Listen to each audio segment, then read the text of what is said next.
Number 8, how many valence electrons are in an atom of sulfur? So in this case here, I would basically use, if it's not asking for the electron configuration, I would actually just use the periodic table and to draw the Bohr-Rutherford diagram here. So I have a sulfur atom. This is my sulfur atom.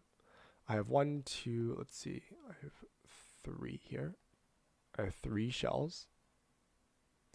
So you can say that again, a sulfur atom, I have 2, I have, if I fill out my Bohr-Rutherford diagram, I have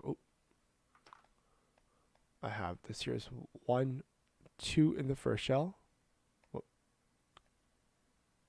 I have 8 in the second shell, so 1, 2, 3, 4, 5, 6, 7, 8. And then in the valence shell, in the last shell, I have how many? I have, let's see, let's count. I have 1, 2, 3, 4, 5, 6. I have 6 guys, right? 1, 2, actually, let me do this in red because this is the valence electrons.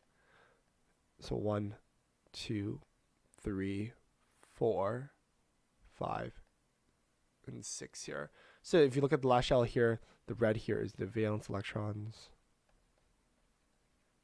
And this here I have, therefore, sulfur here has 6 valence electrons here.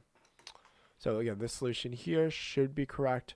There we go, subshells here, so there are 6 valence electrons. Again, you can use electron configuration in this case, but if the question is not asking us to use electron configuration, I just simply use the Bohr-Rutherford, just simply because most of these questions that are being asked here are in a lower level chemistry kind of class, so they would probably be more familiar with the Bohr-Rutherford than the electron configuration here.